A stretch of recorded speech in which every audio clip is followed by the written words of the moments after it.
Salam lestari, mari menuju sertifikasi agar hutan kita tetap lestari. Saya mau sharing mengenai masa berlaku sertifikat ya. Berapa lama sih masa berlaku sertifikat FSC itu? Masa berlaku sertifikat FSC adalah 5 tahun, di mana setiap tahun akan dilakukan surveillance audit FSC oleh lembaga sertifikasi yang sudah Bapak Ibu sekalian apply ya. Jadi selama 5 tahun masa berlaku sertifikat audit dilakukan setiap tahun sekali.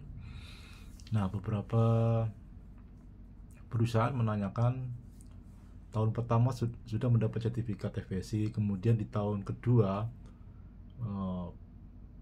pihak pabrik yang sudah mendapat sertifikasi itu tidak mendapat order FSC. Apakah itu bermasalah? Maka jawabannya tidak.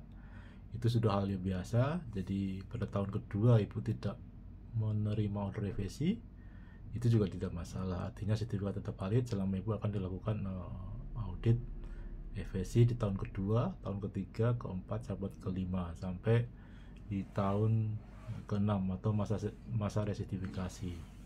Kemudian selama 5 tahun pun tidak mendapat order FSC, itu bagaimana? Apakah sertifikat dicabut atau bagaimana? Tidak. Jadi selama Bapak Ibu sekalian perusahaannya dilakukan audit FSC, maka selama itu juga masa sertifikat akan tetap aktif di website FSC. Jadi di sini tidak tergantung pada order ya, ada tidaknya order sebuah sertifikat itu akan valid atau tidak valid, tetapi lebih kepada Bapak Ibu dilakukan audit atau tidak oleh lembaga sertifikasi, atau diperpanjang atau tidak masa berlaku sertifikat. Nah, di sini yang dilihat adalah sistemnya. Jadi meskipun tidak ada order, tidak ada beli barang, tidak ada juga penjualan FSC, yang dilihat hanya sistemnya, apakah sistem masih stabil atau tidak, wawancara dengan karyawan, melihat unsur K3-nya, HRD-nya itu masih sesuai atau tidak, atau kompel atau tidak. Nah, saran dari saya, jika misalnya di dalam proses audit yang tidak memiliki order FSC, maka Bapak Ibu sekalian harus melakukan simulasi ya, semacam pura-puranya atau daminya bahwa memiliki order FSC. Itu fungsinya adalah untuk menunjukkan kepada para auditor bahwa sistem Bapak Ibu sekalian itu masih berjalan dengan menggunakan bahan baku yang non FSC. Jadi dummy simulasi ini adalah bahan baku yang non FSC Ibu simulakan sebagai bahan baku, layaknya pura-puranya sebagai bahan baku yang bersertifikat FSC.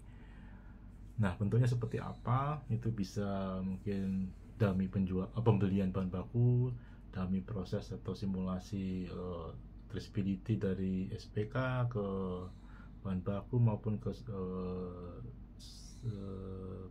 customer. Kemudian kami simulasi tentang bagaimana membuat invoice packing list. Itu sangat membantu di dalam proses audit yang tidak ada proses produksi FSC ya. Ini akan menjadi sebuah penilaian terhadap para auditor untuk melihat prosesnya itu ya. Itu mungkin kita share di sini masa berlaku sertifikat FSC ya. Terima kasih. Salam lestari, mari menuju sertifikasi agar hutan kita tetap lestari. Salam.